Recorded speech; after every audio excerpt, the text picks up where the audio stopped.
आज मुस्लिम एसोसिएशन के महामंत्री अब्दुल हसीब ने प्रेस वार्ता की और प्रबंध में उत्पन्न अवरोध एवं झगड़ों के बारे में विस्तृत रूप से चर्चा की। उन्होंने अपना पक्ष रखते हुए कहा कि न्यायालय से उन्हें उचित मार्गदर्शन एवं प्रपत्र हासिल हो चुके हैं और कानपुर पुलिस का भी पूर्ण सहयोग मिल रहा है। वस्तु स्थिति को देखते हुए पुलिस आयुक्त कानपुर नगर ने उन्हें 7 तारीख को वहां पर जाने से रोक दिया था। आगे आने वाले समय में उचित कार्रवाई प्रशासन द्वारा की जाएगी। मुस्लिम एसोसिएशन महामंत्री अब्दुल हसीब हलीम ने हलीम मुस्लिम इंग्लिश स्कूल के चल रहे विवादों के बारे में मीडिया से बात करते हुए कहा कि अनर्गल ही द्वितीय पक्ष गलत सूचनाएं दे रहा है, जिसकी वजह से मीडिया बंधु भी भ्रामक स्थिति में है। प्रेस वार्ता के माध्यम से उन्होंने कहा कि वर्तमान में प्रधानाचार्य सबा खान और प्रबंधन द्वारा लगभग 8 करोड़ रुपए का गमन किया जा चुका है। अब्दुल हसीब बताया कि बैंक खाते में भी केवल उतनी ही राशि डाली जाती है जितने से अध्यापकों का मानदेय मिल सके।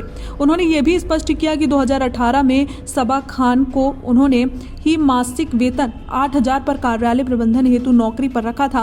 उनकी योग्यता प्रधानाध्यापिका के लिए उचित नहीं है और इंटरमीडिएट पास है।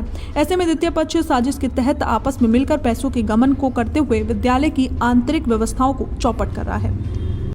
प्रेस वार्ता का मुख्य उद्देश्य था हमको हलीम मुस्लिम इंग्लिश स्कूल का जो विवाद है उसके बारे में पूर्ण रूप से जानकारी आप लोगों को देनी थी कि विवाद क्या है, एट प्रेजेंट उसका स्टेटस क्या है, हम कैसे उसके लीगल मैनेजमेंट है और कैसे हमारा विपक्षी जो है वो इलीगल होने के बावजूद भी ज़बरदस्ती इसकी मैनेजमेंट पर काबिज है, कायम है।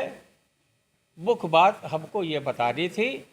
दूसरी बात, जो 7 तारीख को ये लोग घटना का अंजाम देने वाले थे षड्यंत्र रच के और बलबे की पोजीशन लाने वाले थे शहर कानपुर में, इसके बारे में आप लोगों को अवगत कराना था।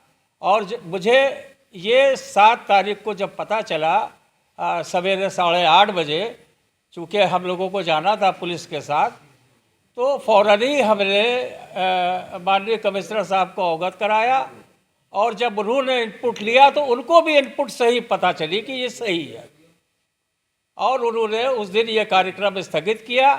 मैं उनसे मिलने गया, मिलने के बाद उन्होंने यही कहा कि किसी वजह से हमने स्थगित किया है। अब उसके अंदर हमने जाने की कोशिश नहीं की, लेकिन हमें पूर्ण विश्वास है कि उनके भी दिल दिमाग में यही आया होगा कि शहर का माहौल बिगड़ सकता है।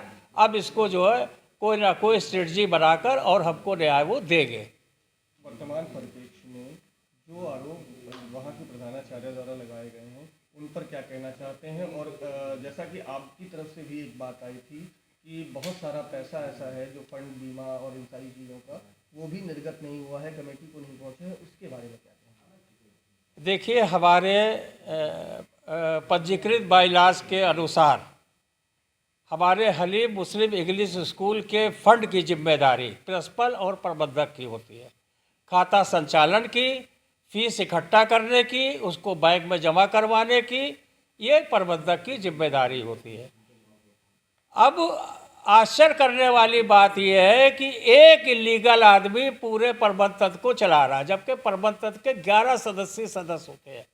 जो वर्तमान में इलीगल कमेटी काम कर रही है, उस कमेटी का भी अध्यक्ष और महामंत्री हम ही लोग हैं, लेकिन चूंकि वो आउटगोइंग कमेटी हो गई तो हम वहाँ पर काम नहीं करते और फिर वहाँ पर गुंडाई बदमाशी होने लगी। तो हम लोगों ने अपनी इज्जत संभाल के रखा और कानून का सहारा लिया। जहाँ तक फंड की बात है, आप उनसे मात्र 17, 18, 19, 20, 21 को एक बैलेंस शीट लाकर दिखा दीजिए। किस विषय पर रखी है, क्या है उसके बारे में? मैंने कॉन्फ्रेंस जो मुख्य रूप से करी है कि हमारे जो तमाम पत्रकार बंधु हैं उनके बीच में जो मैसेज है वो संस्था के बारे में, संस्था के पक्ष में जो आदेश है, जो घटनाक्रम है, उसका सही संदेश नहीं पहुंच रहा है। उनको कहीं ना कहीं से कंफ्यूज किया जाता है और उस कंफ्यूजन में वो इधर उधर की खबरें चला देते हैं। तो हम ये चाहते थे कि ये हलीम इंग्लिश का विवाद क्या है, ये हमारे सारे पत्रकार बंधुओं के नॉलेज में आ जाए, इसीलिए हमने जो आज प्रेस नोट बनाया उसको बहुत डिटेल में लिखा है हर चीज़। और उसमें किसी भी बिंदु पर किसी को कुछ पूछना हो, कोई कन्फ्यूज़न हो, वो हमसे पूछ सकता है। जी 8 करोड़ 8 करोड़ जी, ये 2017 से लेकर के अभी 16 से है, 16 से लेकर के कोई लेखा जोखा उपलब्ध कुछ नहीं, कोई रिकॉर्ड नहीं है। जैसा कि आप पुलिस कमिश्नर साहब से भी मिले, उन्होंने आपको क्या आश्वस्त किया और न्यायालय पर किस प्रकार से न्यायालय के उस पर जो वहाँ से आपको लीगल पेपर्स मिले हैं उन पर क्या भरोसा है, क्या क्या कहना चाहेंगे?